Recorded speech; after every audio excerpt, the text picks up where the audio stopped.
नमस्कार, मी मंदार फणसे. बेधडकमध्ये तुमचं स्वागत. बेधडकमध्ये आज आपण चर्चा करणार आहोत आजच्या हिवाळी अधिवेशनामध्ये विधिमंडळामध्ये विद्यमान सरकारने जे पॅकेज शेतकऱ्यांना दिलेलं आहे त्या पॅकेजचा नेमका अर्थ काय, त्या पॅकेजचं अर्थकारण काय आणि त्या पॅकेजच्या बाबतची सत्यता काय आहे हे आपण आज तपासणार आहोत. आजच्या कार्यक्रमामधनं अनेक प्रश्न या निमित्ताने आपल्याला या सरकारला सुद्धा विचारायचे आहेत आणि आधीच्या सरकारच्या प्रतिनिधींना सुद्धा त्या निमित्ताने विचारायचे आहेत. आपल्यासोबत आज या चर्चेमध्ये सहभागी होणार आहेत भाजपचे नेते आणि कृषी विषयाचे अभ्यासक पाशा पटेल. जयंत पाटील आपल्यासोबत असणार आहेत, राष्ट्रवादी काँग्रेसचे ज्येष्ठ मंत्री, माजी मंत्री आणि आमदार आणि राष्ट्रवादी काँग्रेसचे ज्येष्ठ नेते. जयंत पाटलांना सुद्धा आपण अनेक प्रश्न विचारणार आहोत आणि त्यांनी अधिक काळ अर्थमंत्री म्हणून काम केलंय, त्यामुळे सुद्धा त्यांना काही नेमके प्रश्न आपल्याला विचारावे लागणार आहेत. संजीव उन्हाळे सुद्धा आपल्यासोबत आहेत, ज्येष्ठ पत्रकार औरंगाबादवरनं. विनायकदादा पाटील माजी मंत्री आणि एकूण या सगळ्या कृषी प्रश्नाचे अभ्यासक आणि ज्येष्ठ मार्गदर्शक या महाराष्ट्रातले विनायकदादा पाटील नाशिकवरनं आपल्यासोबत उपस्थित आहेत. आणि प्रतिमा इंगोले आपल्यासोबत आहेत पुण्याहून, ज्यांनी शेतकरी आत्महत्यांचा च्या संदर्भातला अभ्यास केला आहे, ठिकठिकाणी जाऊन त्याचा वेध घेतला आहे आणि प्रत्यक्षात शेतकऱ्याच्या घरामध्ये जाऊन जिथे आत्महत्या झाल्या त्याचे काय पडसाद आहेत तेही त्यांनी अत्यंत जवळनं बघितलेले आहेत. त्याच्यातली जी काही संवेदनशीलता आहे ती सुद्धा नेमकी सरकार त्या संवेदनशीलतेनं बघते का हेही आपण त्यांना विचारणार आहोत. पण सगळ्यात आधी थोडंसं सविस्तर बोलणार आहे. त्याचं कारण जे पॅकेज 7,000 कोटी रुपयाचं सरकारने आज जाहीर केलेलं आहे ते पॅकेज आजच्या सरकारने जाहीर जसं केलेलं आहे तसं आधीच्या सरकारने सुद्धा जाहीर केलं होतं का, हा एक महत्त्वाचा प्रश्न आपण आजच्या सरकारला विचारण्याची आजची गरज आहे.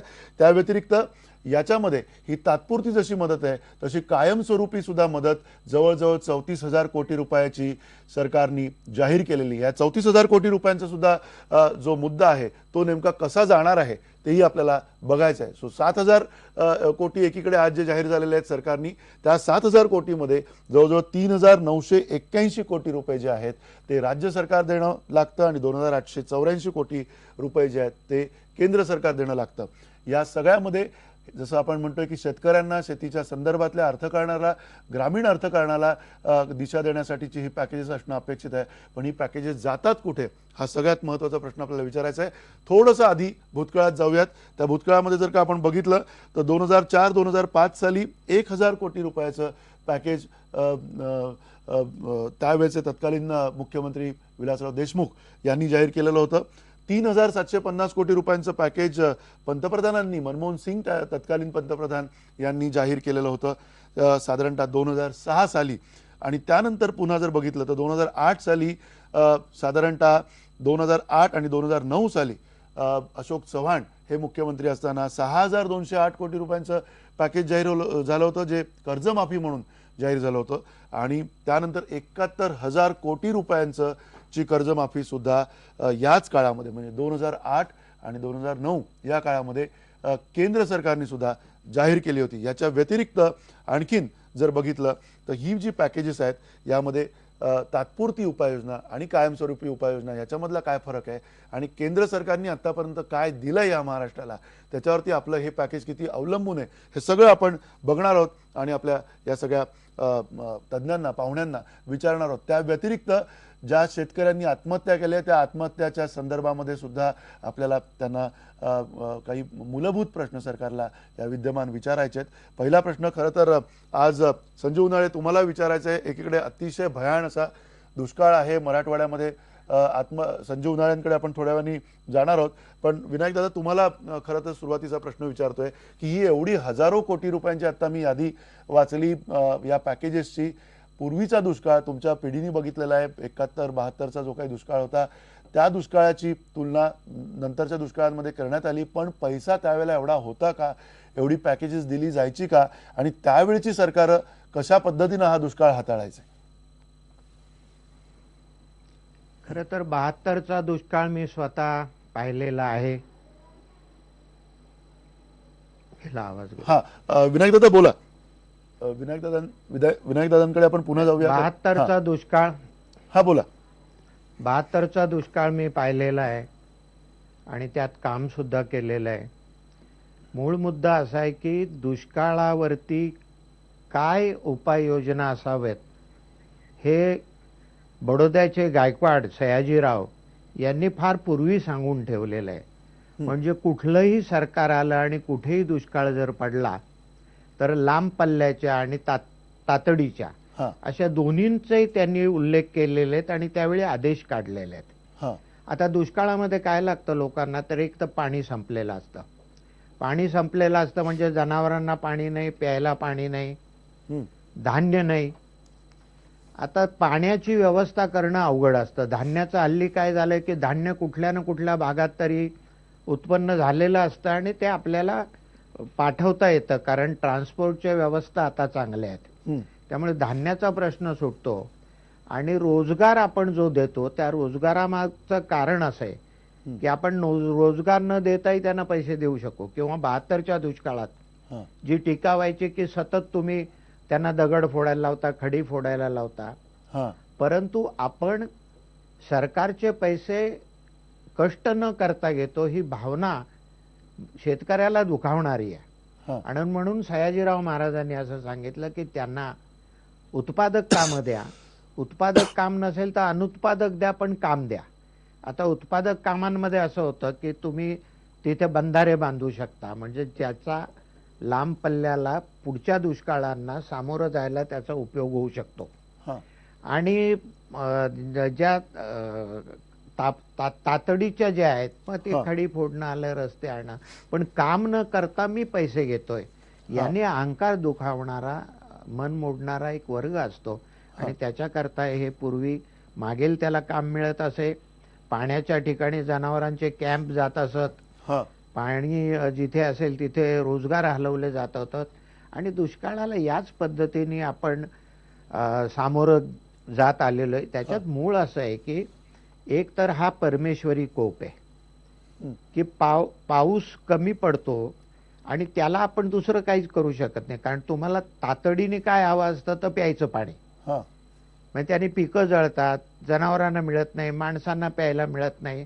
धान्य असलं तरी तुम्हाला पाण्या वाचून कसं होणार. आणि म्हणून पाण्याची सोय ही फार महत्वाची असते आणि म्हणून तातडीचे जे उपाय येतात त्याच्यामध्ये पाण्याच्या ठिकाणी काही लोकांना हलवणं किंवा टँकरनी वगैरे त्यांच्याकडे पोचतं करणं हा एक महत्वाचा भाग असतो. नक्की. त्याचप्रमाणे दुष्काळामध्ये जी कायमस्वरूपी पिकं असतात म्हणजे बागायत असते, हा म्हणजे द्राक्षाचे बाग असतील किंवा तुमचे मोसंबीचे, संत्रा, केळी, हे जे असतात हे नष्ट होतात. हा आणि तो नष्ट झाला म्हणजे एक वर्षाचं पीक नाही, जी आपण ज्याला शॉर्ट रोटेशन क्रॉप्स म्हणतो की कांदा आहे, गहू आहेत, ती एकदा गेली तरी लगेच उभी राहू शकतात. हा परंतु एकदा लावलेला बगीचा तो फळाला येईपर्यंत त्याच्या आयुष्यातली 4, 5, 6 वर्ष गेलेली असतात आणि त्याच्यानंतर स्थिरावलेली म्हणजे एस्टॅब्लिश झालेली बाग ही एका दुष्काळात गेली तर पुन्हा त्याला त्या परिस्थितीत येण्यासाठी 4-5 वर्षांचं अंतर जातो. हा म्हणजे असे वेगवेगळे प्रश्न या निमित्ताने निर्माण होत असतात. आणि माझं स्वतःचं असं मत आहे की तंत्र सुधारलेलं आहे, रस्ते सुधारलेले आहे, वितरण व्यवस्था आपल्याकडची चांगली आहे, त्यामुळे हा 72 आणि त्याच्या नंतरच्या सगळ्या दुष्काळांना हा त्या वेळच्या सरकारांनी व्यवस्थित तोंड दिलंय असं माझं मत. नक्की. तुम्ही म्हणता की त्यावेळेच्या सरकारांनी व्यवस्थित तोंड दिलेलं आहे. आपल्यासोबत जयंत पाटील सुद्धा आहेत, राष्ट्रवादी काँग्रेसचे ज्येष्ठ नेते आणि स्वतः अर्थमंत्री, अधिक काळ त्यांनी अर्थमंत्री पदावरती काम केलंय, त्यामुळे आपण त्यांच्याकडनं सुद्धा ही सगळी व्याख्या जी आहे ती तपासूया, त्यांच्याकडनं सुद्धा समजून घेऊया. पण जयंत पाटील, तुम्हाला प्रश्न पहिला जो विचारायचा आहे तो आजचं जे हे 7,000 कोटी रुपयाचं पॅकेज या विद्यमान सरकारनं जाहीर केलेलं आहे त्याच्यामध्ये जवळजवळ असं दिसतंय की 2011, 2012 आणि 2012, 13 आणि 13, 14 या वर्षांमधली जवळजवळ जी आखणी होती किंवा आधीची जी मर्यादा होती गेल्या वेळेच्या सरकारने म्हणजे तुमच्या सरकारने त्यावेळेला केलेली जी आखणी होती, जवळजवळ 30 आखणी या पॅकेजमध्ये आज दिसते आहे. त्या अर्थाने हे पॅकेज आहे की पॅकेजिंग आहे, काय वाटतं तुम्हाला या सरकारचं? आमच्या लोकशाही आघाडीच्या सरकारने मागच्या 2 वर्षात अवकाळी पाऊस असो, गारपीट असो किंवा दुष्काळ असो या सर्वांच्या बाबतीत शेतकऱ्याचे प्रश्न तयार झाले की ताबडतोब पॅकेजेस दिलेले आहेत आणि मदती दिलेल्या आहेत. परंतु आजचं पॅकेज जर बघितलं तर आज राज्यातल्या धानाच्या शेतकऱ्याला कपाशीच्या शेतकऱ्याला, सोयाबीनच्या शेतकऱ्याला काहीच हातात आज मिळालं नाही. हा. जे खरं म्हणजे आज ताबडतोबीची मदत म्हणून त्याला उपलब्ध अपेक्षित आहे. विशेषतः या सर्व दुष्काळग्रस्त भागातल्या शेतकऱ्यांना, संकटातल्या शेतकऱ्यांना पहिली मदत त्यांच्या मुलांच्या शिक्षणाच्या फीची व्यवस्था करणं आणि त्यांचा घरखर्च चालवण्यासाठी ताबडतोबीनं काही ना काही अनुदान या सर्व पिकांसाठी देणं अपेक्षित होतं. या बाबतीत मात्र या पॅकेजमध्ये किंवा या घोषणेमध्ये कुठलाही उल्लेख नाहीये.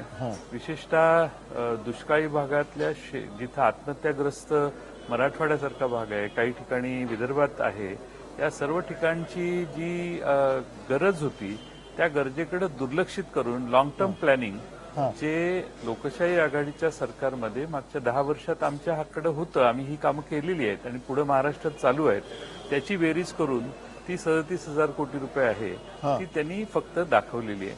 त्याच्यापेक्षा वेगळं काही महाराष्ट्रातल्या दुष्काळी शेतकऱ्यांच्या हातात काही पडलेलं आहे असं मला वाटत नाही. नक्की तुम्ही म्हणता की वेगळं काही पडलेलं नाहीये. आपल्यासोबत संजय उन्हाळे आहेत. संजय उन्हाळे, तुम्हाला हा प्रश्न विचारायचा आहे. मराठवाड्यातली परिस्थिती आपल्याला माहिती आहे, सातत्यानं आपण ते प्रश्न इथे मांडतोय. ज्या 7,000 कोटी रुपयाचं पॅकेज जाहीर केलं गेलेलं आहे, या पॅकेजमध्ये सगळी जादूगिरी वाटते, सगळी एक प्रकारची धुळफेक आहे की काय अशी परिस्थिती वाटते. कारण गेल्या सरकारने जे पॅकेज जाहीर केलं होतं जवळजवळ तेच पॅकेज आत्ताच्या ह्या परिस्थितीमध्ये दिसतंय. त्याच्या व्यतिरिक्त जर बघितलं तर केंद्र शासनाच्या निकषावर शेतकऱ्यांना जी रोख मदत वाटप व्हायला हवी त्याच्यात तरतूद आत्ता कुठली नाही आहे आणि केंद्राकडनं अजून 3,925 कोटी म्हणजे जवळजवळ 4,000 कोटी रुपये या 7,000 कोटींमधले येणं बाकी आहे. हा नंबर 1 प्रश्न. आणि नंबर 2 प्रश्न, जवळजवळ 1,300 कोटी रुपये जे आहेत उर्वरित, जे काही आपण 2,500 कोटी उरतात त्याच्यातले जर का 2,500-3,000 हजारातले 1,300 कोटी रुपये जे आहेत ते पुन्हा एकदा बँकांकडे जाणार आहेत, स्थानिक बँकांना मिळणार आहेत, ज्यांना रोख रक्कमा कर्जाऊ स्वरूपात दिल्या होत्या, व्याज ज्यांची माफी झालेली आहे तिथे बँकांना जाणार आहेत. त्यामुळे केवळ आणि केवळ साधारणतः 1,500 कोटीच्या आसपासच खरं हे पॅकेज आत्ता तातडीने शेतकऱ्यांना पोहोचणार आहे आणि तेही खूप तुटपुंजा स्वरूपात काही काही ठिकाणी दिसत आहे.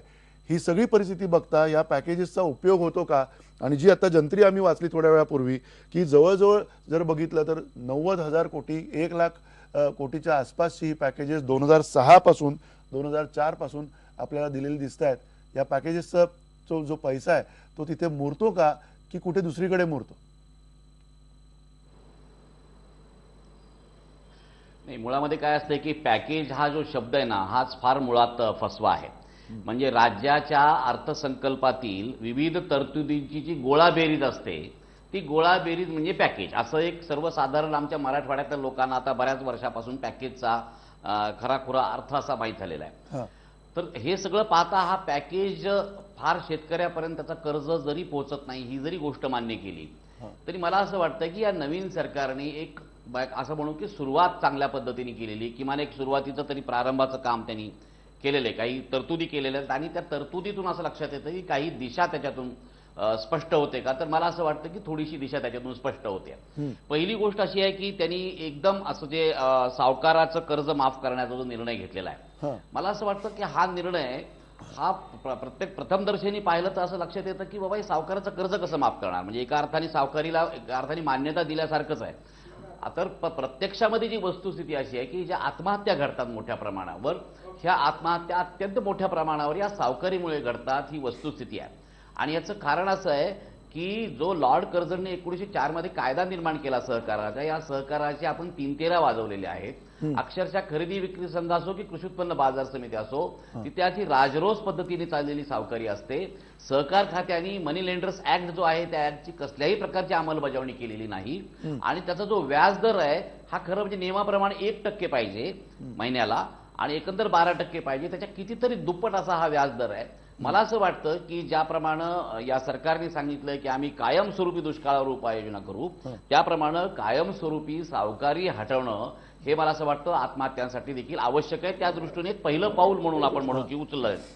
दुसरी महत्वाची गोष्ट अशी की बऱ्याचशा थकीत गोष्टी ज्या होत्या, ज्या कधीही आमच्या शेतकऱ्यांना मिळत नव्हत्या, म्हणजे उदाहरणार्थ असं की ठिबक आहे, ठिबकची कितीतरी मला वाटतं सबसिडी राहिली, त्याच्यामुळे शेतकरी ठिबककडे वळत नव्हता. आता किमान सबसिडीची थोडीशी रक्कम तरी त्यांनी याच्यामध्ये दिलेली आहे. परंतु एक लक्षात घेतलं पाहिजे की त्याच्यासाठी कायमस्वरूपी योजनामध्ये केंद्र सरकारसाठी असलेल्या ज्या पाणलोटाच्या योजना आहेत त्या पाणलोटाच्या योजनांची एकंदर गोळाबेरीज करून हा कार्यक्रम मोठ्या पद्धतीने राबवायचं सरकारने जर ठरवलेलं असलं तरी आता तात्कालिक उद्याच्या ज्या सडन ज्या योजना आहेत त्याच्यावर मला असं वाटतं फारसं लक्ष या योजनामध्ये दिलं गेलेलं नाही. कारण आता खरी गरज आहे त्या मराठवाड्यामधल्या मोसंबीच्या बागा वाचवण्याची. खरी गरज आहे ती पाण्याच्या टंचाईची. म्हणजे इतका मराठवाडा असू द्या की विदर्भ असू द्या ही सगळी माणसं जी निर्माण झालेली याच्यामध्ये खरं म्हणजे पाण्याची असमानता ही जी निर्माण केली गेली अनेक वर्षामध्ये ते त्याचं मुख्य कारण आहे.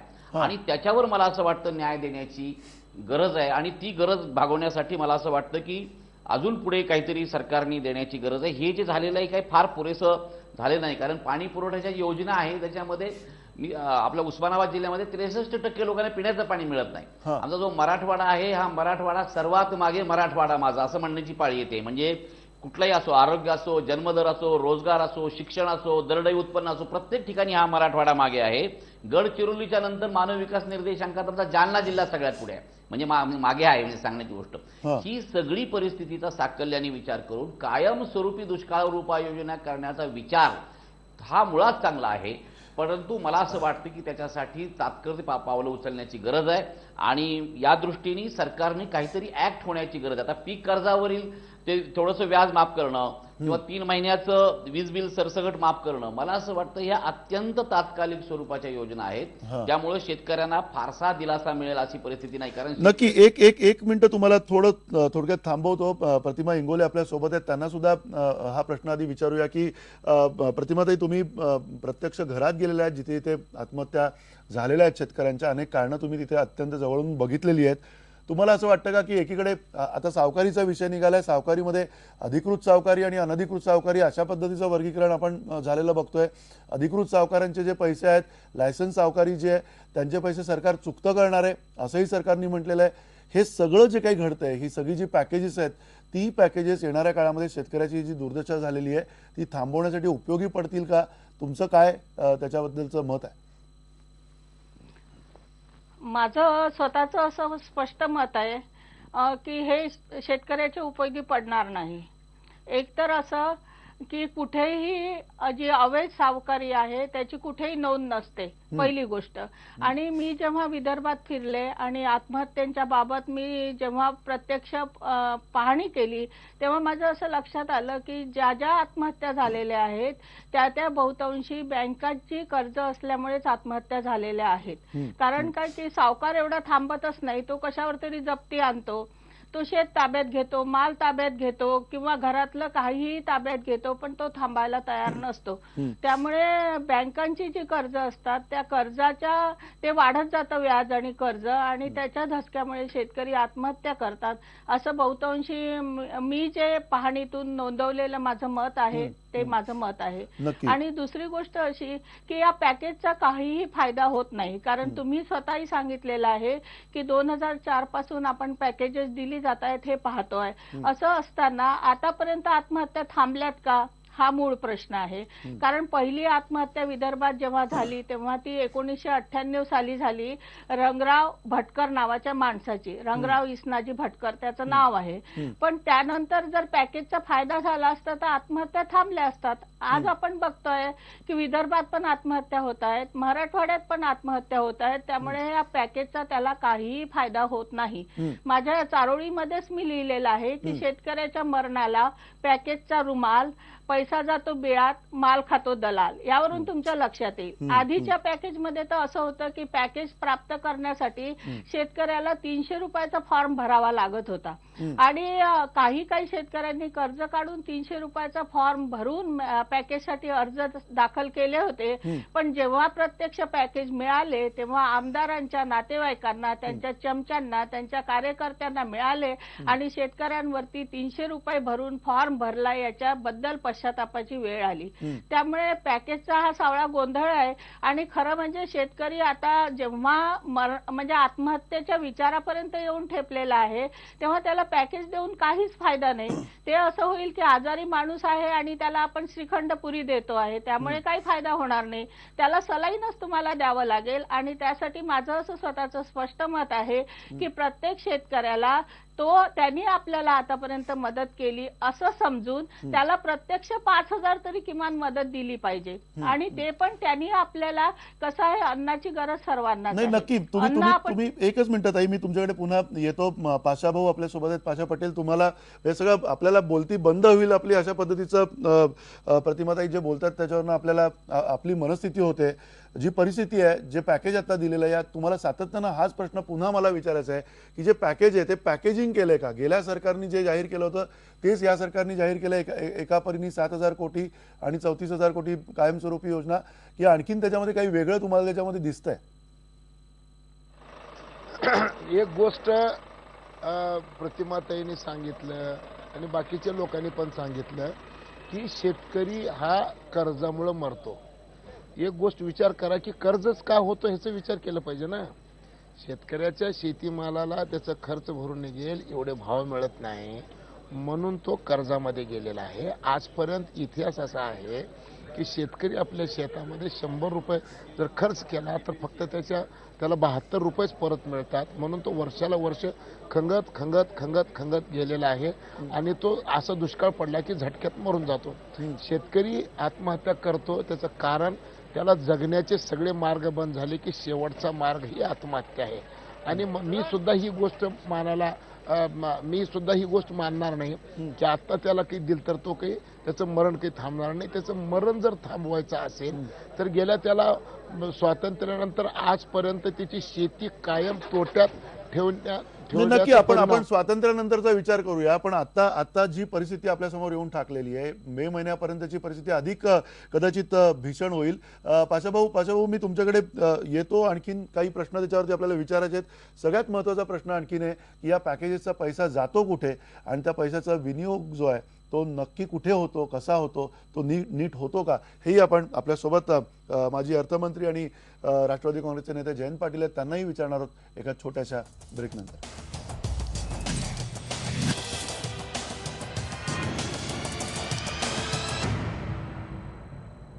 पुन्हा एकदा स्वागत. बेधडकमध्ये आपण चर्चा करतोय पॅकेजेसच्या विषयीची. ज्या पद्धतीनं दुष्काळाच्या संदर्भामध्ये पॅकेज सरकारने जाहीर केलेलं आहे, दिलासा नेमका कास्तकाराला, शेतकऱ्याला तिथे मिळतोय का? बळीराजा त्या अर्थाने सुखावतोय का या पॅकेजेसमुळे? हा सगळ्यात मोठा आणि कळीचा प्रश्न आहे. त्याआधी आपल्या प्रेक्षकांची काही परखड मतं आहेत ती आपण जाणून घेऊयात. प्रदीप रोकडे म्हणतायत सरकार पॅकेज तर जाहीर करतं पण पैसे जातात कुठे?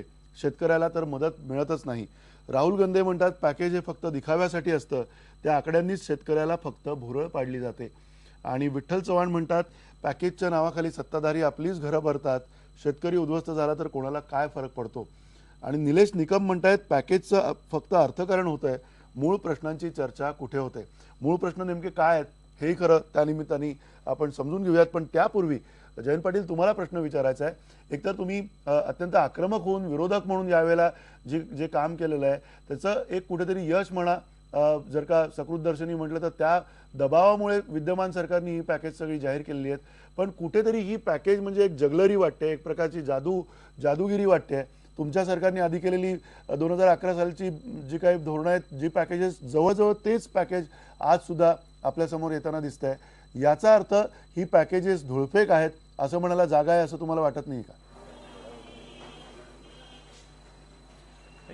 पॅकेज मधला पैसा कुठे जातो हे सामान्य माणसाला प्रश्न पडणं स्वाभाविक आहे. पण उदाहरणार्थ आजच्या पॅकेजचंच उदाहरण देतो मी. 3,925 कोटी रुपये 92 लक्ष हेक्टर बाधित शेतीसाठी देण्याचा निर्धार शासनाने केला असं म्हटलेलं आहे. म्हणजे 3,925 कोटी 92 लाखांनी भागलं तर एकरी साधारणपणे 1,500 ते 1,600 रुपये मिळतात. म्हणजे हे इतकी लहान अमाऊंट आहे की त्या शेतकऱ्याला 1,000-1,500 रुपये हे घ्यायला जाणंही कदाचित परवडत नाही अशी बऱ्याच ठिकाणी परिस्थिती असते. कारण काही अर्धा एकराचा शेतकरी पण असतो. त्यामुळं ही पॅकेज हे लोकांना समाधान करण्यासाठी देणं हा एक भाग आहे. पण त्याच्यावर ते पोचलं पाहिजे, त्याची प्रभावी अंमलबजावणी झाली पाहिजे. पण सगळ्यात महत्वाचा पाशा पटेल साहेबांनी मुद्दा काढला तो शेतीमालाचे दर ह्याची चर्चा जास्त झाली नाही. खरं म्हणजे महाराष्ट्रातल्या विधानसभेमध्ये या सर्व आमदारांनी दोन्ही बाजूचा हा मुद्दा मांडलेला होता की सोयाबीनची किंमत, कापसाची किंमत, धानाची किंमत याचे दर वाढले पाहिजेत. आज कापसाचा शेतकरी त्याला योग्य भाव मिळत नाही म्हणून आज संकटात आलेला आहे. त्याचं उत्पादन घटलेलं आहे आणि दुसऱ्या बाजूने त्याला योग्य किंमत नाही. केंद्र सरकारच्या मदतीनं महाराष्ट्रात आधारभूत किंमत जी आपण सर्वसाधारण म्हणतो त्याच्यापेक्षा जास्त किंमत देऊन हे सरकार विदर्भातला कापूस खरेदी करेल अशी अपेक्षा आहे. महाराष्ट्रातले विदर्भातले मुख्यमंत्री आहेत म्हणून आमची अपेक्षा होती. गडचिरोली आणि चंद्रपूरचा जो धानाचा शेतकरी आहे त्याच्या धानाला किंमत आज मिळत नाही. तिथं पैसे देण्याची गरज होती. पाटील साहेब मी तुम्हाला अगदी थेट प्रश्न विचारतो. 15 वर्षामध्ये तुम्ही पण केंद्रामध्ये होता, तुमचं सरकार होतं, इथे 15 वर्ष तुमचं सरकार होतं. क्विंटल मागे आज 4,000 भाव दिला तरी 6-7 हजाराचा त्यांना तोटा होतोय. अशी परिस्थिती ज्यावेळेला दिसते कापसाच्या बाबतीत खास करून, तुम्ही जी काही किमान आधारभूत किंमत आहे किंवा ह्याच्या संदर्भातलं धोरण आहे हे गेल्या 15 वर्षात पण बदललं नाही, आजही बदलताना दिसत नाहीये. हॅलो, हा, किमान आधारभूत किमतीच्या बाबतीमधली ही अनास्था तुमचीच आहे ना, सरकारांचीच आहे सगळ्या. पुन्हा हा ठीक आहे, आम्ही तुमच्याकडे पुन्हा येतो. पुन्हा मूळ मुद्दा विनायक दादा तुम्हाला विचारायचा आहे, ही जी किमान आधारभूत किंमत आहे सातत्यानं एवढे सगळे तज्ज्ञ महाराष्ट्रामध्ये असताना हा प्रश्न आपण अजून कायमस्वरूपी सोडवू शकत नाही आणि केवळ या आकड्यांच्या जंजाळामध्ये अडकतोय. आणि नवीन सरकार सुद्धा दुर्दैवानं याच आकड्यांच्या जंजाळात अडकताना दिसतंय. कारण ही पद्धत गेली 15-20 वर्ष 25 वर्ष वापरून झालेली आहे आणि या पद्धतीनं काहीच निष्पन्न झालेलं नाहीये आणि तीच पद्धत पुन्हा नवं सरकार अवलंबताना दिसतंय. धोरण कुठल्याही पद्धतीनं बदलताना दिसत नाही असं तुम्हाला वाटत नाही? याच्यामध्ये एक महत्वाचा मुद्दा आपण पहिल्यांदा लक्षात घेतला पाहिजे की कायमस्वरूपी दुष्काळ जाईल असं काही आपण करू शकतो का? हे मोठं अवघड आहे. कारण महाराष्ट्रामधलं सगळं पाणी अगदी थेंबन थेंब वाचवला तरी आपण 20-22% पेक्षा जास्त जाऊ शकत नाही. म्हणजे राहिलेला 80% हे केवळ पावसावर आहे आणि ज्या वेळी पाऊस कमी पडेल त्यावेळी दुष्काळ पडणार. म्हणजे आपल्या मर्यादा या ठरलेल्याच आहेत. आपण कितीही पैसे आणले तरी महाराष्ट्रामध्ये कायमस्वरूपी पाणी असणारा भाग हा 20% जास्त असू शकत नाही. हा एक गोष्ट झाली. दुसरी गोष्ट अशी झाली की आता विजेचं बिल, विद्यार्थ्यांची फी, परीक्षांकरता लागणारं काय त्याचं जे शुल्क असेल ते माफ करणं, हे जे सगळं आहे हे लांब पल्ल्याच्या गोष्टी आहेत. दुष्काळामध्ये त्याला नेमकं काय पाहिजे असतं की त्या वर्षी पाऊस जर पडला नाही तर जनावरांना चारा नाही, जनावरांना पाणी नाही, माणसाला प्यायला पाणी नाही आणि धान्य नाही. तर चारा आणि धान्य बाहेरून आणता येतं आणि पाण्याची व्यवस्था टँकर वगैरेतनं आपल्याला करावी लागते. आता या बाकीचं त्याच्या निमित्ताने, आता उदाहरणार्थ वितरण व्यवस्थेत दोष आहेत, बाजार भावांमध्ये दोष आहेत, हे सगळं मान्य जरी केलं आपण तरी ते दुष्काळाच्या निमित्तानं या सर्व यंत्रणांमध्ये आलेले दोष आपण दुष्काळाच्या निमित्ताने काढू शकत नाही. ते व्यवस्थेत आहेत ते आहेत. जर वितरण व्यवस्था वाईट असेल तर ती सुकाळातही वाईट असते. जर तुमची कर्ज व्यवस्था वाईट असेल तर ती सुकाळातही वाईट असते. धान्याचे भाव जर चांगले वाईट किंवा पुरवठा आणि मागणीवर अवलंबून असतील तर ते कुठल्याही परिस्थितीत तेच असू शकतात. ते दुष्काळाला तोंड देणं नाही. दुष्काळाला तोंड देणं म्हणजे ही जी अगदी विपरीत परिस्थिती आहे त्यावेळी वित्तहानी झाली तरी, कारण ती होतेच, परंतु जीवितहानी होऊ द्यायची नाही याच्याकरता केलेली व्यवस्था म्हणजे ही आहे. आता या निमित्ताने आपण काय करतोय की शेतकऱ्यांना असलेल्या सगळ्या प्रश्नांची उत्तरं आपण दुष्काळातनं शोधतोय. ते शक्य नाहीये. दुष्काळाला तोंड देणं एवढंच आपण त्या काळामध्ये शोधलं पाहिजे तरच याच्यावरती उत्तर निघेल. आता हे पॅकेजच्या बाबतीत सुद्धा कसं आहे की कुठलंही सरकार आलं की ते म्हणतं की एवढं पॅकेज आम्ही देऊ आणि जे विरोधक असतात ते म्हणतात की हे कमी झालं. आता हे कमी झालं आणि जास्त झालं याच्यात कोणी सत्तेवर आले तरी हा कार्यक्रम तसाच चालू असतो की विरोधकांनी म्हणायचं, त्यांनी 1 लाख जाहीर केलं की विरोधकांनी म्हणायचं 2 दिले पाहिजे, त्यांनी 5 केलं तर यांनी 5.25 म्हणायचे.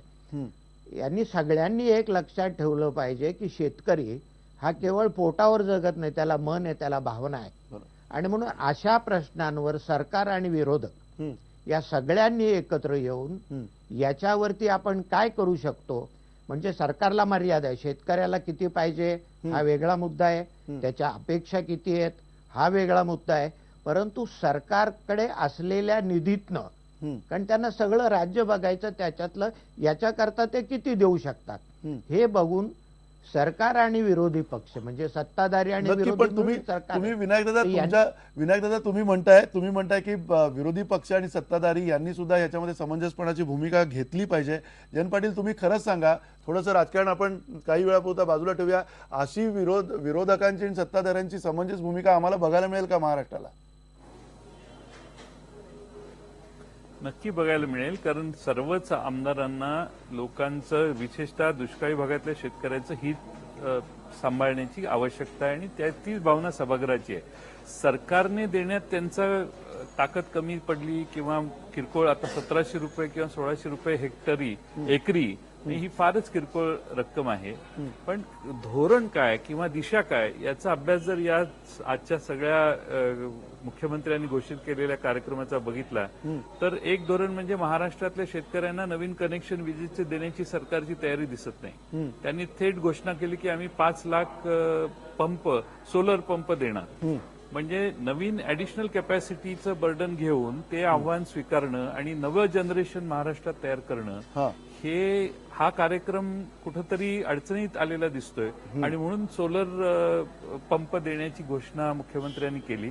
ती कितपत यशस्वी होते हा प्रश्नच आहे, कारण दुष्काळात ज्यावेळी जमीन खाली जातं, वॉटर टेबल डिप्लीट होतं, त्यावेळी सोलर पंप किती क्षमतेनं वीज ओढतात याचे अनुभव बऱ्याच ठिकाणी विचित्र आहेत. नक्की. दुसरा महत्वाचा मुद्दा म्हणजे सावकारांचं कर्ज भरण्याची तयारी सरकारने दाखवली. हीच लोक विरोधी पक्षात असताना सावकारीच्या बद्दल फार टोकाची भूमिका मांडत असणारी लोक आज सावकारांना, अधिकृत सावकारांना सुरक्षितपणानं कर्ज वसूल करून देण्यासाठी मदत करायची भूमिका दाखवत आहेत. शेतकऱ्यांना तुम्ही काही पैसे द्या, शेतकऱ्यांच्या हातात द्या, पण सावकारीचा बिझनेस करणारी जी लोक आहेत त्यांच्या हातात पैसे देण्याची घोषणा आज दुपारी मुख्यमंत्र्यांनी केली. नक्कीच मूळ मुद्दाच हा आहे. पाटील साहेब, तुम्हाला हा प्रश्न विचारणार होता आम्ही एका छोट्याशा ब्रेकनंतर तुमच्याकडे पुन्हा येतो. हाच प्रश्न विचारायचा की हा जो सगळा विनियोग आहे पैशाचा, तो विनियोग कुठेतरी भलतीकडे चाललाय का, हा खरा त्याच्यातनं प्रश्न आहे. कारण एकीकडे बँकांकडे जातोय, सावकारांकडेच तो पैसा परत जातोय ज्या वेळेला त्यांनी दिलेला असतो तो. या पैशाचा विनियोग खरा कसा झाला पाहिजे, जसं विनायकदादा पाटील म्हणाले की नेमका दुष्काळापुरताच जी काही डागडुजी करायला पाहिजे ती केली पाहिजे आणि इतर ज्या गोष्टी आहेत त्या वेगळ्या पद्धतीनं हाताळल्या पाहिजेत, यावरती आपण चर्चा करणार आहोत. आणि सगळ्यात महत्त्वाचा मुद्दा जो आत्महत्यांचा आहे तो सुद्धा आपण चर्चेला पुढच्या ब्रेक नंतर घेणार आहोत. कारण या आत्महत्यांच्या बाबतीमध्ये सुद्धा काही वैध आत्महत्या आहेत, अवैध आत्महत्या आहेत, प्रत्यक्षात सरकारी आकडे आहेत आणि विदर्भ जनआंदोलन समितीच्या सारख्यांचे काही दुपटीनं वाढलेले आकडे सुद्धा आहेत. त्याची पण वस्तुस्थिती काय ही आपण समजून घेणार आहोत एका छोट्याशा ब्रेक नंतर.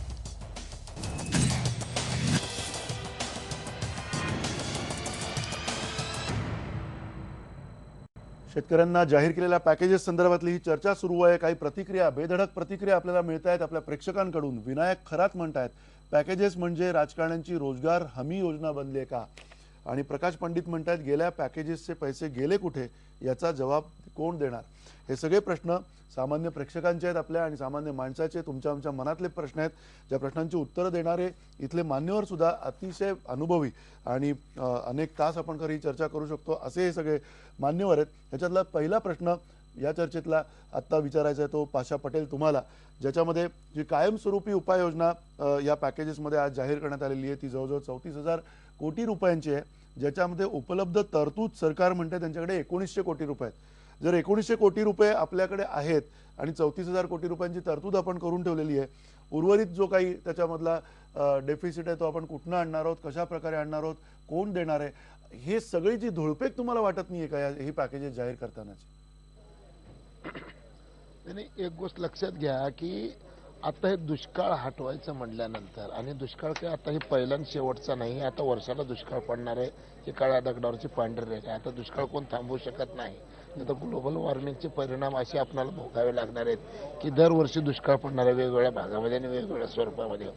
मला सगळ्यात 2-3 एक महत्त्वाची गोष्टी सांगायची की आजच्या म्हणजे देवेंद्र फडणवीसनी आपला जो शेतकऱ्यांना मदतीचा 7,000 कोटीचा जो प्रस्ताव दाखल केला, म्हणजे सभागृहामध्ये जाहीर केला, त्यावेळेस राष्ट्रवादी काँग्रेस आणि काँग्रेस या दोन्ही पक्षाचे सदस्य अत्यंत शांतपणे सभागृह सोडले. याचा अर्थ त्यांना हे एकतर त्यांना हे मान्य असेल, त्यांचं समाधान झालं असेल. मी स्वतः गॅलरीमध्ये बसून बघितलं, जयंत पाटील साहेब सभागृहामध्येच होते, सगळीच्या सगळी मंडळी शांतपणे गेली. ह्याचा अर्थ त्यांना हे मान्य आहे. आता विरोधाला विरोध करणं ही गोष्ट वेगळी आहे, परंतु देवेंद्र फडणवीसांनी आज एक भूमिका घेतली की आपण सगळ्या पक्षाचे आमदार मिळून महाराष्ट्राच्या शेतकऱ्याचं काही भलं करू शकतो का, आणि ही गोष्ट मला वाटतं की सगळ्यांना लागलेली असेल. आणि देवेंद्र फडणवीसनी जे जाहीर केलेलं आहे ते जर तुम्ही बघितलं, खऱ्या अर्थानं आपण जयंत पाटील साहेबांना जे प्रश्न विचारला की 3 वर्षापासून ड्रिपचे पैसे यांनी का दिले नाही, शेतकऱ्याचा आत्मविश्वास कसा वाढेल हे त्यांना विचारायला पाहिजे होतं, ते विचारत नाही. आता त्यांनी अजून एक गोष्ट सांगितली की सोलर ऊर्जा, खरंच असं आहे की 24 तासाचे पैसे शेतकऱ्याकडून घेतले जातात, 4 तास वीज दिली जाते. एक ट्रान्सफॉर्मर जळाला तर इंजिनियर 20,000 रुपये घेतल्याशिवाय देत नाही. आणि दुसऱ्या बाजूला मुंबईतला व्यापारी 9.5 रुपयाने वीज घ्यायला तयार आहे. आपण 3.5 रुपयाने शेतकऱ्यांना देण्यापेक्षा जर सोलरचे नवीन प्रयोग जर आपण केले, 5 लाख शेतकऱ्यांना जर सोलर पंप दिले, माझ्या शेतामध्ये सोलर पंप आहे. जयंत पाटील साहेब तुम्ही येऊन बघा की 12 तास मोटर चलती, 8 तास मोटर चलती, आणि जर मला बिल भरावं लागणार नाही, मला लोड शेडिंग नाही, मला डीपी जळाल तर पैसे द्यावा लागणार नाही, मला लाईनमॅनची गरज नाही. ही जर नवीन कन्सेप्ट घेऊन जर समजा देवेंद्र फडणवीस सरकार जर शेतकऱ्याला 8 तास कमीत कमी वीज बगर पैशाची देणार असेल, तर खरं तर माझ्या माहितीप्रमाणे जयंत पाटील साहेबांसारखा एक हुशार, तज्ज्ञ आणि अभ्यासू सुशिक्षित माणूस आहे. तर या माणसाकडून माझी एक अपेक्षा अशी आहे की या गोष्टीकडे तुम्ही निगेटिव्ह दृष्टीनं बघण्यापेक्षा पॉझिटिव्ह दृष्टीनं बघणं गरजेचं आहे. आणि 5,000 खेडे वर्षाला दुष्काळमुक्त करणं हा निर्धार जर आपण बघितला तर आत्तापर्यंतच्या असलेल्या सगळ्या सरकारांमध्ये एक तर म्हणजे शेतकऱ्यांना, माझ्यासारख्या शेतकरी, मी कार्यकर्ता शेतकऱ्यांमध्ये काम करणार 35 वर्षापासून, मला एक समाधान झालेलं आहे की आता सध्या ही लढाई भावाची नाही तर प्यायचं पाणी, पाण्यासाठी ही हा दुष्काळ. खरं तर आता कसं आहे की आता मी काय सांगितलं की आत्महत्या शेतकऱ्याला भाव मिळाले नाही म्हणून झालेले आहेत, परंतु आज भावाच्या लढाईपेक्षा पाण्याची लढाई फार मोठी महत्त्वाची झालेली आहे. गावागावामध्ये पाणी देणं गरजेचं आहे. आपण मी तुम्हाला सांगतो की माझ्या भागामध्ये 1080 फुटाला जर पाणी लागत असेल आणि फ्लोराईड 3.3 असेल तर जयंत पाटील साहेब जमिनीमध्ये विष आहे आणि वरून पाणी येत नाही. तर माझं तुम्हाला एक विनंती आहे की गावातलं पाणी गावात जर थांबवायचं असेल तर जलयुक्त शिवार अभियान जे देवेंद्र फडणवीस साहेबांनी जाहीर केलंय, या अभियानाचं कौतुक केलं पाहिजे. पण हे सगळं शक्य आहे का जयंत पाटील? हे आर्थिक तरतूद जी आहे, जसं पाशाभाऊ भाऊ म्हणतात की ही सगळी वेगवेगळ्या काही योजना त्यांनी आता सांगितलेल्या आहेत, जलयुक्त शिवार असेल किंवा सोलार पंपाची, पण ह्यासाठीची तरतूद जी आहे ती आपल्याकडे आहे का, आणि खरंच ते आपल्याला मिळणार आहे का, आणि किती वेळात मिळू शकेल? आता समजा पॅकेज आज जाहीर केलं, पुढच्या या 1-1.5 महिन्यापर्यंत शेतकऱ्यांपर्यंत हे सगळं पोहोचणार आहे का? जयंत पाटील तुम्हाला असं आहे की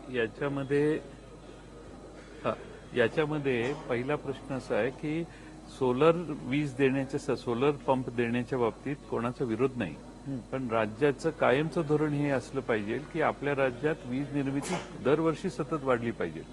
आणि महाराष्ट्रात फक्त उद्योजकांच्यावर बोजा वाढतोय म्हणून राज्य सरकारने आजपर्यंत आपण क्रॉस सबसिडी करून महाराष्ट्राची इकॉनॉमी स्टेबल ठेवण्याचा प्रयत्न केला. शेतकऱ्याला जे द्यायचं ते इंडस्ट्रीकडून काही प्रमाणात क्रॉस सबसिडाईज आपण करतो.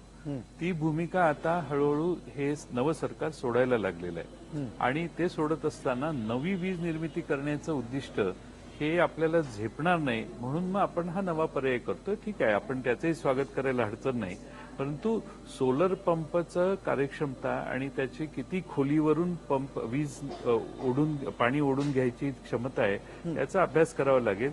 आपल्या पाशा पटेलांना त्याचा अनुभव चांगला दिसतोय, पण वेगवेगळ्या ठिकाणी वेगवेगळा आहे. माझी त्याबद्दलही तक्रार नाही. खरा सगळ्यात महत्वाचा प्रश्न आहे, मगाशी मी जो सांगत होतो की या सगळ्या पॅकेजेसमध्ये ताबडतोबीनं शेतकऱ्याला मदत काय झाली याचा अभ्यास केला पाहिजे. आज पाशा पाटील मगाशी म्हटले भावाची नाही, पण आता पाण्याची लढाई आहे. ठीक आहे, पण भाव जर व्यवस्थित असेल तर विदर्भातल्या धानाला, कापसाला, सोयाबीनला न्याय मिळाला असता. नक्की तुम्ही जे म्हणताय ते अगदी बरोबर आहे, पण त्या बरोबरीनं पुन्हा प्रतिमाताई तुम्हाला विचारायचं आहे, जी आत्महत्या होत आहेत, आत्महत्यांच्या बाबतीमध्ये सुद्धा आकडे जे आहेत ते सरकारी आकड्यांमध्ये 17,000 आत्महत्यांची नोंद आहे, 7,546 आत्महत्या या वैध आत्महत्या सरकारने ठरवलेल्या आहेत आणि 9,000 आत्महत्या त्यातल्या अवैध ठरवलेल्या आहेत. हे जे सगळे निकष आहेत, ही जी सगळी अडचण आहे, त्यातली तांत्रिक अडचण आहे, प्रशासकीय अडचण आहे आणि याच्यातनं सगळं सरतेशेवटी हे पोहोचणार आहे, हे सगळं तुम्हाला खूप अवजड डोंगरासारखं वाटत नाहीये का?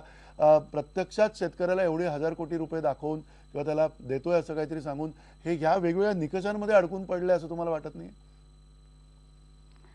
मला तेच म्हणायचं आहे की शेतकऱ्यांबद्दल मुळात सगळ्यांनी हा बोला.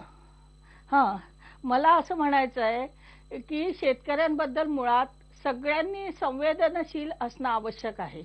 कारण आतापर्यंत आपण कसं बघत होतो की आधी जेव्हा युतीचं सरकार होतं तेव्हा आघाडीच्या लोकांनी शेतकऱ्यांच्या प्रश्नाचं भांडवल करून सत्ता मिळवली.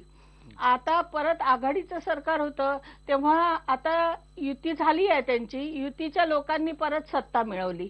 पण आता शेतकऱ्यांबद्दल सगळ्यांनी एकत्र येण्याची आणि एकमेकांच्या चुका काढण्यापेक्षा एकसंघ होऊन काहीतरी काम करण्याची गरज आहे असं मला वाटतं. आणि मुळात म्हणजे संवेदनशील असण्याची गरज आहे. आज शेतकरी मरतोय ना, तर मग त्याच्या आत्महत्या थांबण्यासाठी आपण काय करू शकतो? ग्रामीण भागात काही हेल्पलाईन उभारू शकतो का? कारण तुम्ही दूरदर्शनवरून दाखवता नेहमी की शेतकऱ्यांनी आत्महत्या करू नये, पण प्रत्येकाच्या घरात काही दूरदर्शन संच असतोच असं नाही. तर मग काही दौंडी सारखे जुने जे प्रकार आहे ते काही आपण वापरू शकतो का? मुळात म्हणजे अधिकारी वर्गाला शेतकऱ्याबद्दल सहानुभूती वाटावी, त्याला त्याच्याबद्दल आदर वाटावा अशी भावना तरी आपण समाजात निर्माण करू शकतो का? कारण माझा असा अनुभव आहे की प्रत्यक्ष तहसीलदार पटवाऱ्याला सांगतात जेव्हा 100% नुकसान झालेलं असतं तेव्हा तू 50% दाखव. आम्ही पटवाऱ्याला भेटलो, त्याला म्हणतो हे शेत झोपलेलं आहे, तुम्ही 50% नुकसान झालं असं का म्हणता? तर ते म्हणतात आम्हाला वरून तहसीलदारांनी सांगितलं आहे. मग असं जर शेतकऱ्याचं नुकसान 100% झाल्यावर तुम्ही 50% तुमचे अधिकारी जर सांगत असतील तर मग यात दोष कोणाचा आहे? तुम्ही अधिकाऱ्यांना सरळ करायला पाहिजे, पहिली गोष्ट. आणि दुसरी गोष्ट अशी की आता तुम्ही शेतकऱ्यांच्या मागे गारपीट झाली तेव्हा शेतकऱ्याच्या खात्यामध्ये डायरेक्ट पैसे भरण्याची योजना आली. ती योजना चांगली आहे. तरी सुद्धा बँकांनी एक महिना शेतकऱ्यांचे पैसे त्यांच्या खात्यामध्ये जमा केले नाहीत. मग यावर देखरेख कोणाची आहे? म्हणजे मग शेतकऱ्याला जर महिन्यांनी उशिरा पैसे मिळाले आणि मधल्या काळात जर त्यांनी आत्महत्या केली तर मग तुम्ही पैसा दिलेला वायाच जाईल ना. त्यासाठी प्रत्येकाने संवेदनक्षम होणं आवश्यक नक्की. आहे. तुम्ही म्हणताय की संवेदनक्षम व्हायला पाहिजे आपण सगळ्यांनी. अगदी वेळ कमी आहे, माफ करा. मला सगळेच मान्यवर अनेक तास तुमच्या अनुभवातनं बोलू शकता, पण अगदी थोडक्यात जाता आता संजीव उन्हाळे, तुम्हाला विचारायचं की ही सगळी परिस्थिती, एकीकडे वेगवेगळी आव्हानं आहेत, आपण बघितली विरोधाभास आहेत आणि त्या विरोधाभासांमध्ये हे सरकार पुढे या परिस्थितीला सामोरं जाणार आहे. तुम्हाला काय वाटतंय येणाऱ्या काळामध्ये तातडीने या पॅकेजेसना पोहोचण्यासाठी काय केलं पाहिजे? कशामुळे ही पॅकेजेस अतिशय पारदर्शीपणे शेतकऱ्यापर्यंत पोहोचतील? हे पॅकेज जर लोकांपर्यंत पोहोचायचं असेल तर या सरकार पुढचं सगळ्यात महत्वाचं आव्हान आहे ते म्हणजे चांगल्या गव्हर्नन्सचं, प्रशासन सुदृढ करण्याचं. आणि हे प्रशासन त्याच्यामध्ये लोकांना फरक दिसला पाहिजे की हे सरकार वेगळ्या पद्धतीनं प्रशासन चालत आहे, हे मला असं वाटतं की लक्षात आणून देणं गरजेचं आहे. दुसरी महत्वाची गोष्ट अशी आहे की या आत्महत्याच्यासाठी कायमस्वरूपी उपाययोजना होऊ शकते, पण हे करत असताना कोरडवाहू जी शेती आहे त्या शेतीवर काय उपाय होऊ शकतो? हवामान बदलानुसार पीक रचना बदलावी लागेल. अगदी चारा घ्या पण लाईव्ह स्टॉक त्या ठिकाणी घ्या. मला असं वाटतं याच्याबद्दल वेगळं चिंतन असं होण्याची गरज आहे. तिसरी महत्वाची गोष्ट अशी आहे की जो एक असमानता निर्माण झाली या विभागामध्ये ती दूर करण्यासाठी डॉक्टर विजय केळकर यांनी जे अहवाल दिलेला आहे या अहवालाची तातडीने अंमलबजावणी करणं गरजेचं आहे. आणि विदर्भ आणि मराठवाडा यांच्यासाठी 35% 31% जे निर्देश केलाय त्याप्रमाणे ही दरी जी आपल्या निर्माण झालेली ही दरी दूर करण्यासाठी मला असं वाटतं तातडीने प्रयत्न करण्याची गरज आहे. आत्महत्या या लोकांच्या नैराश्यामुळे घडत आहेत, त्याच्याबद्दल आपल्याला संवेदना क्षमता असली पाहिजे, परंतु त्याचा अभ्यास करून मला असं वाटतं बऱ्याच ठिकाणी ते मोडून काढलं पाहिजे. विशेषतः सावकारी ज्या ठिकाणी वाढलेली आहे त्याप्रमाणे ही मदत जशी आहे त्याप्रमाणे मनी लेंडिंग ऍक्ट सुद्धा बरखास्त केला पाहिजे. अशा लेवलपर्यंत सरकारने काही भूमिका घेतल्या पाहिजेत आणि हे घेण्यासाठी मला असं वाटतं कणखर भूमिका घेण्यासाठी कणखर प्रशासनाची गरज आहे. आणि हे घडलं तरच मराठवाड्यासारखा जो भाग आहे ज्याला आम्ही नेहमी अनुशेषाची भूमी म्हणतो, आमच्याकडे नेहमीच अनुशेष नक्की. अगदी मराठवाडा असेल, विदर्भ असेल, या सगळ्या विभागामध्ये जर तातडीने ही मदत पोहोचणार असेल, हे पॅकेजेस पोहोचणार असतील तर तुम्ही जसं म्हणताय तसं कणखर प्रशासनाची गरज आहे आणि हे कणखर प्रशासन जे आहे, अधिकारी जे आहेत ते सुद्धा त्या दृष्टीने कामाला लागतील अशी आपण अपेक्षा ठेवायला काही हरकत नाही. आणि देवेंद्र फडणवीस मुख्यमंत्री जे नवनिर्वाचित आहेत, नवीन सरकार आहे, त्या सरकारला सुद्धा आपलं हेच आव्हान राहणार आहे की कुठल्या सरदपोट मार्गावर न जाता काहीतरी नवं करण्याची आवश्यकता आहे. विरोधक आणि सत्ताधारी यांची जी काही जुगलबंदी चालू असते त्या जुगलबंदीमध्ये केवळ आणि केवळ पॅकेज जाहीर करण्यावरती आणि आकडेवारीची धुळफेक करण्यावरती सरकारचा भर असू नये एवढी मात्र आम्ही अपेक्षा ठेवतोय. धन्यवाद. नमस्कार.